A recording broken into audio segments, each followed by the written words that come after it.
strategic standpoint, have you started to think about, as a defensive-minded player, how you guard people in a 3-on-3 as opposed to a full-court game? Yeah, that's talk about the 4-point shot, but I think that's what makes it even more, unique about it is you can't just lay back and not play defense, especially if you got a dead-eye shooter out there. I know it's not on the 3-point line, it's a couple steps back, but guys can really shoot the ball, so you're going to have to go up and pick them up, or you might find yourself down 10, 12 points early on in the game.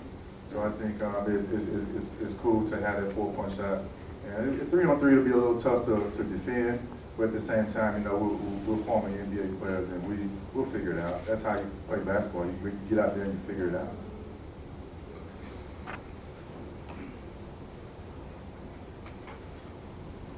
I'm a coach, so obviously I'm gonna draft a 4-point shooter. So, I gotta have one. I gotta have my sniper. I gotta have Cal Corver out there. So I'm gonna make it happen. Should I answer? No. No, I mean, defense is defense. They don't. It's go out there and you play it. It's not something that you strategize on. If you want to do it or you don't. And I've always been willing to do it. So that's no matter who it is, no matter what position it is, no matter they celebrity or not. You put your basketball shorts on, you step on that court, man. I'm gonna guard you. So no matter who, when, and where. I'm climbing that jersey with you, and we're gonna get it.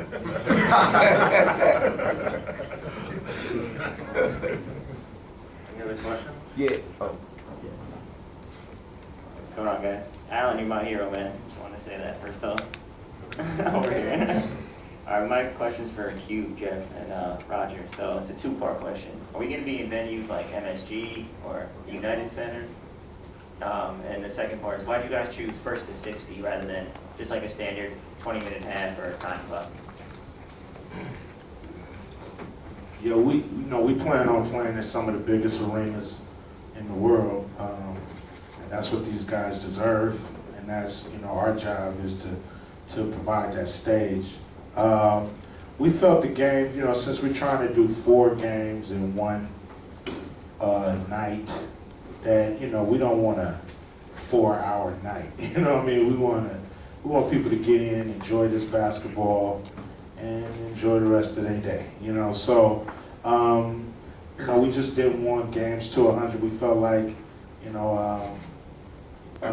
a game to 60 is exciting when you have a finish line over a clock that's running, because you're definitely going to see enough basketball, and the clock is not going to run out, and the guy's going to have to walk off. So we felt like getting to a number was better than dealing with time and things like that, because we just felt like we know exactly how much basketball we'll get pretty much every time.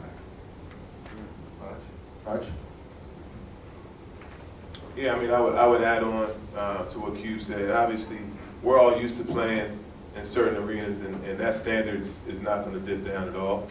So we look forward to being at the same arenas that we played our careers in. As far as the games to 60, just like Cube said, I think at the end of the day, we want our games to be fun, exciting, and we're going to keep it moving.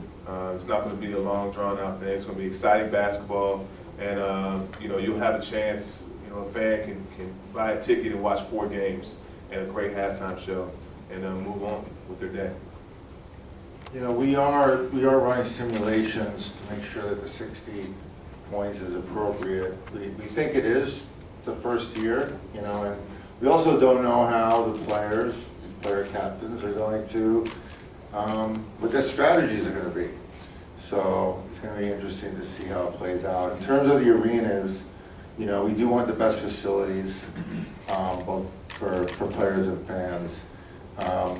One of the advantages we have is that the teams are representing themselves, not any particular city. So we have the choices to go both